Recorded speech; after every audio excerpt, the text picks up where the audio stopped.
ஹாய்ப்பா! இல்ல என்ன பண்றீங்க? எப்படி இருக்கீங்க? நல்லா இருக்கீங்களாப்பா?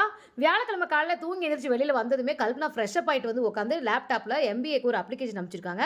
அத வந்து ஃபில் பண்ணிட்டு அத எடுத்துட்டு காலேஜுக்கு போணும்னு சொல்ட்டாங்க. சரி ஓகே. அவங்க அந்த வேலைய பார்த்துட்டு இருக்கிறதுக்குள்ள நம்ப வந்து பார்த்தீங்கன்னா, நாளைக்கு ஆஷாட நவராத்திரியின் 9வது நாள் வந்து 9வது நாள்ப்பா. அதனால வீட்ல இருக்க பெட்ஷீட்டு, தலகாணி உறை எல்லாத்தையும் எடுத்து சப்ஜெக்ட்டா துவச்சுடணும். வீடு ஆல்ரெடி சுத்தபத்தமா தான் இருக்கு. இருந்தாலும் எனக்கு ஒரு திருப்தி எல்லாத்தையும் கிளீன் பண்ணி போட்டா தான் எனக்கு திருப்தியா இருக்கும்.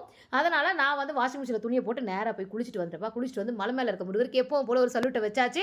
வச்சுட்டு நேரா கிச்சனுக்கு வந்தேன். வச்சுட்டு நான் காலையில பிரேக்ஃபாஸ்ட் வீடியோ போட்டிருப்பேன். டைம் இருந்தா செக் அவுட் பண்ணி பாருங்க. சட்னி, தோசை, பழைய சாதம் தான் நான் சாப்பிட்டேன்ப்பா. கல்பனாவும் காலேஜ் கிளம்பிட்டாங்க. கிளம்பின உடனே நான் வந்து பார்த்தீங்கன்னா, துவைச்ச துணியெல்லாம் எடுத்து காய போட்டு வீட்டெல்லாம் பளிச்சுன்னு கூட்டி, தொடச்சு, மளிகை செலவு டப்பாலாம் எடுத்து அந்த இடத்தையும் நல்லா பளிச்சுன்னு தொடச்சிட்டு இருக்கிற பாத்திரத்தை எல்லாத்தையும் கையோட கழுவி வச்சுட்டு மதியானம் லஞ்ச் வேலையை செய்ய ஆரம்பிச்சுட்டேன்.